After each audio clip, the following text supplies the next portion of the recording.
Hello student, in this video we are discussing about center of gravity। तो पिछले lecture में हमने बात की थी सेंट्रॉयड के बारे में। तो सेंट्रॉयड हम लोगों ने देखा था कि बेसिकली सेंट्रॉयड जो है वो 2D फिगर के लिए फाइंड आउट किया जाता है। आज हम लोग बात करेंगे सेंटर ऑफ ग्रेविटी के बारे में। तो सेंटर ऑफ ग्रेविटी जो होता है वो सिंगल पॉइंट होता है जिसके अबाउट इंटायर वेट जो है बॉडी का इंटायर वेट जो है वो एक्ट करता है।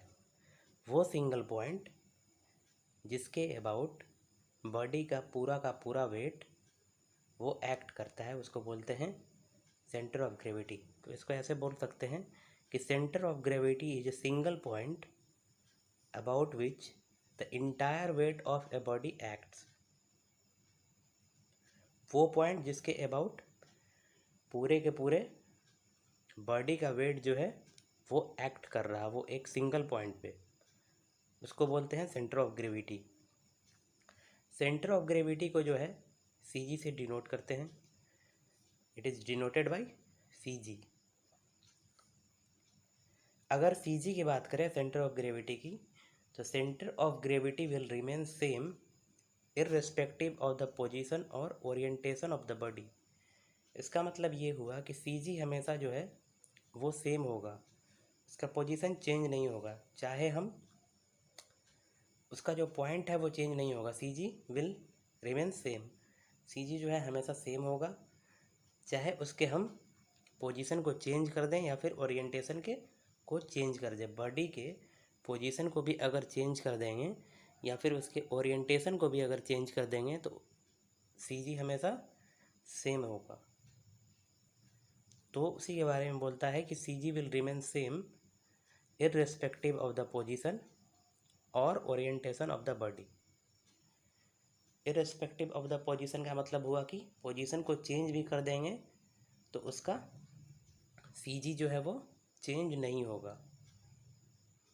उसके बाद CG is considered for only those bodies which has some mass और वॉल्यूम। हमेशा सीजी जो है मास और वॉल्यूम वाले बॉडी का ही निकालते हैं। मतलब ये कि सीजी हमेशा 3D बॉडी का निकालते हैं। सीजी हमेशा 3 डायमेंशनल बॉडी का निकालते हैं, 2 डायमेंशनल बॉडी का सीजी नहीं निकालते हैं। इसका मतलब ये हुआ। अब हम इसके एग्जाम्पल की अगर बात करें तो हमने ये एक कंसीडर किया है। इसमें डिफरेंट वेट है, जैसे W1 है, W2 है, wait W1, W2, W3, W4, W5, इस तरीके से बहुत सारे वेट एक्ट कर रहे हैं। हमने टोटल वेट को W से डिनोट किया है। अब अगर हम इसकी बात करें, CG is denoted by centre of gravity is denoted by CG। Centre of gravity को CG से डिनोट करते हैं। इस फिगर में हम टोटल जो है वेट को एक सिंगल पॉइंट के रूप में डिनोट करेंगे। ये सिंगल, बहुत सारा वेट है इसमें, इस फिगर में, उसको हम एक सिंगल पॉइंट के रूप में डिनोट करेंगे।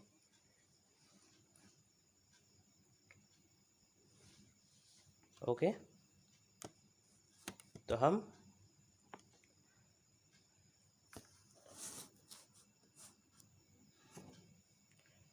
बहुत सारे वेट हैं, W1, W2, W3, W4, W5, इस तरीके से बहुत सारे वेट हैं। तो इस फिगर में हम बेसिकली डिफरेंट वेट को एक सिंगल पॉइंट के रूप में डिनोट करेंगे, उसी को बोलेंगे CG। ओके, तो हमने बहुत सारे वेट को एक सिंगल पॉइंट के रूप में डिनोट किया है, यहाँ हमने दिखाया है, जो कि आप देख सकते हैं। W,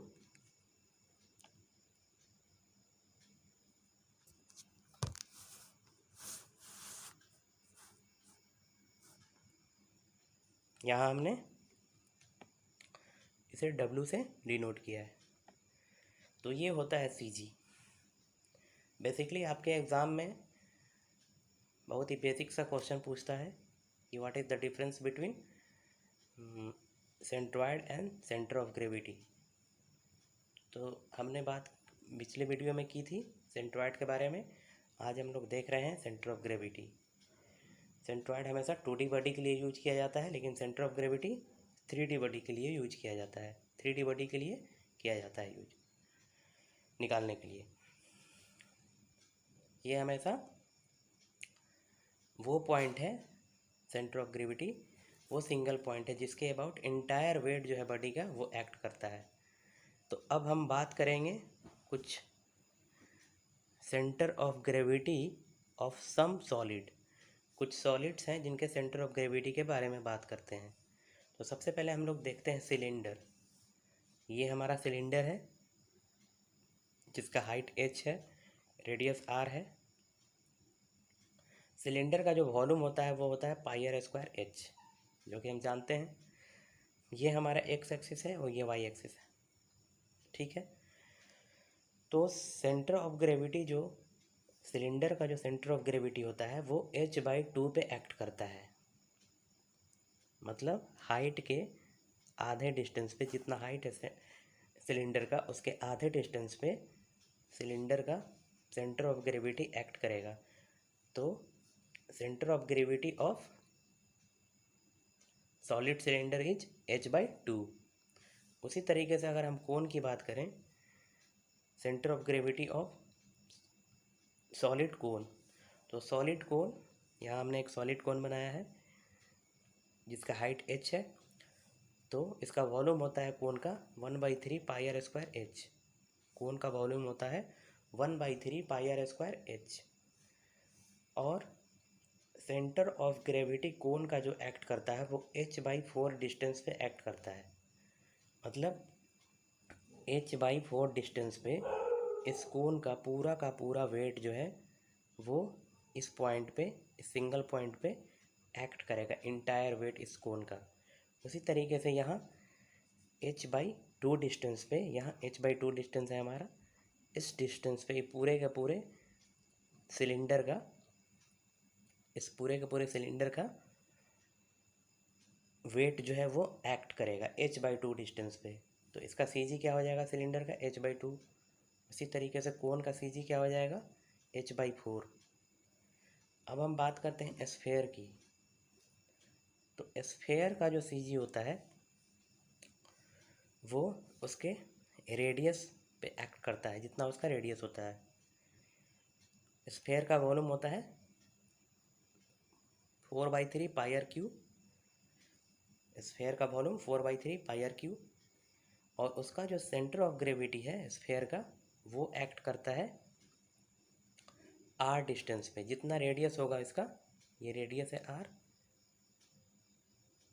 ये यहाँ से लेके यहाँ तक r डिस्टेंस है। तो यहाँ सेंटर पे इसका सेंटर ऑफ ग्रेविटी यहाँ इसके सेंटर पे एक्ट करेगा। r डिस्टेंस मतलब इसके सेंटर पे। उसी तरीके से हेमी स्फेयर का जो CG होता है, हेमी स्फेयर का CG जो होता है, हेमी स्फेयर का वॉल्यूम जो होता है वो 2/3 πr³ होता है। और हेमी स्फेयर का जो सेंटर ऑफ ग्रेविटी एक्ट करता है वो 3r/8 डिस्टेंस पे एक्ट करता है। 3r/8 डिस्टेंस पे, 3r/8 डिस्टेंस पे हेमी स्फेयर का CG एक्ट करता है। यानी कि 3/8 डिस्टेंस पे पूरे के पूरे हेमी स्फेयर का वेट जो है 3/8 डिस्टेंस पे वो एक्ट करेगा वो सिंगल पॉइंट पे। तो ये था हमारा कुछ centre of gravity of some solid, कुछ सॉलिड का सेंटर ऑफ ग्रेविटी था। तो आई होप कि ये वीडियो आपके लिए हेल्पफुल होगा। Thank you.